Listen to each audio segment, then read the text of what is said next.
Have you ever found yourself standing in front of a shelf of sake, just completely lost? You see all these beautiful bottles, but the labels feel like they're written in some kind of secret language. Well, you are definitely not alone. And by the end of this, we're going to crack that code together.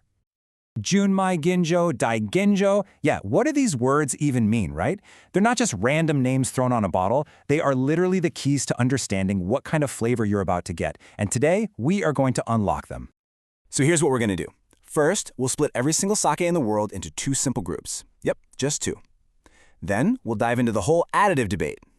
After that, we'll talk about the rice, create a super simple flavor map, and by the end of this, you'll know exactly how to pick your next bottle with confidence. All right, let's start with the single most important thing you need to know.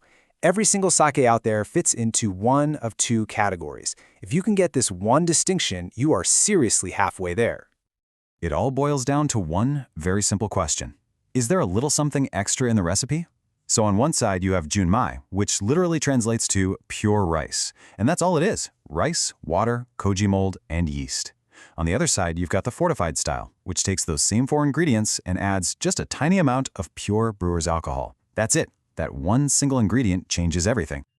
And here's a fantastic little hack for you. You don't even need to be able to read Japanese. Just scan the label for one word: Junmai.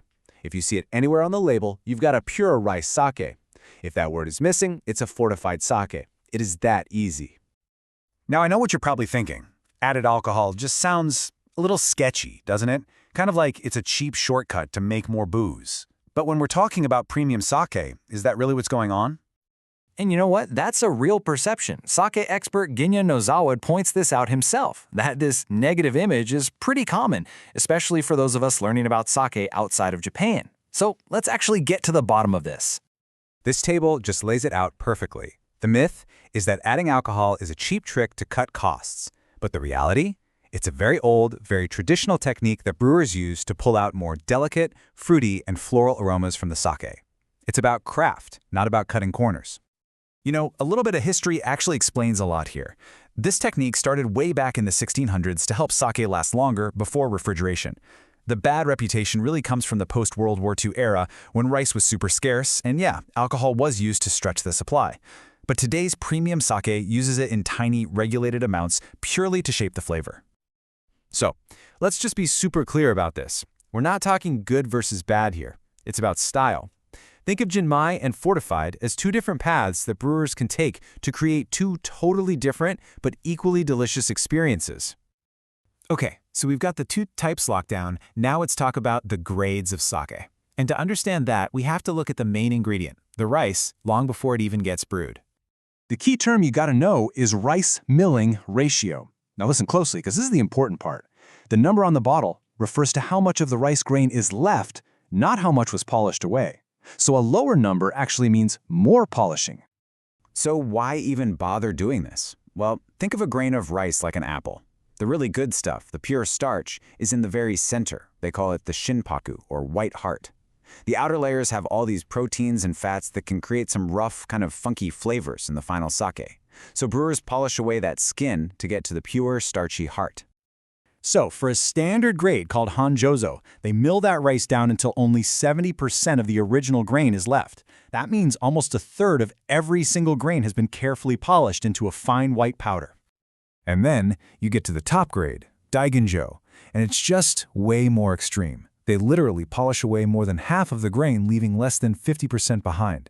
It's an incredibly labor-intensive process, but it's what creates those unbelievably refined and aromatic sakes.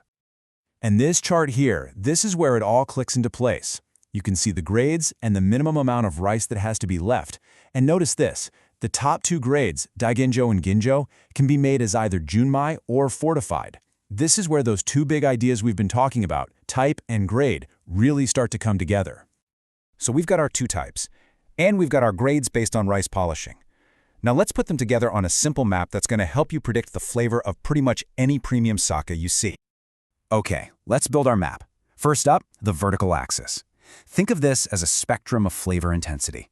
Higher up on the map, you're going to find sakes that are light, fruity, and floral. As you move down, they get fuller, richer, and more rice-forward.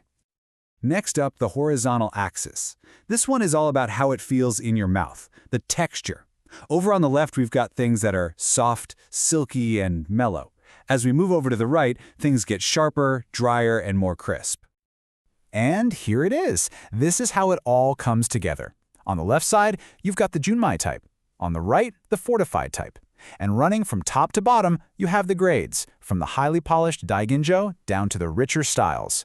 It's a simple map of everything we've just learned.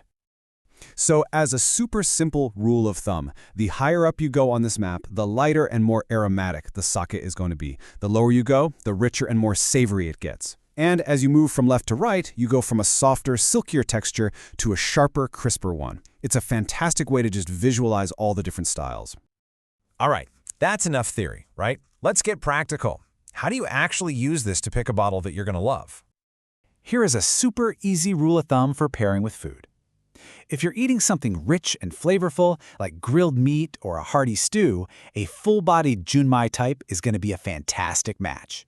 But if you're having something more delicate, like sashimi, or maybe you just want a drink to start the evening, a crisp, clean, palate-cleansing fortified sake is probably what you're looking for. So the next time you're looking at a sake menu, you don't have to guess anymore. You just have to ask yourself one question. What am I in the mood for? Rich and earthy, or light and aromatic? Because now you've got the map to find your way. The world of sake isn't a mystery anymore. It's an adventure. Enjoy exploring.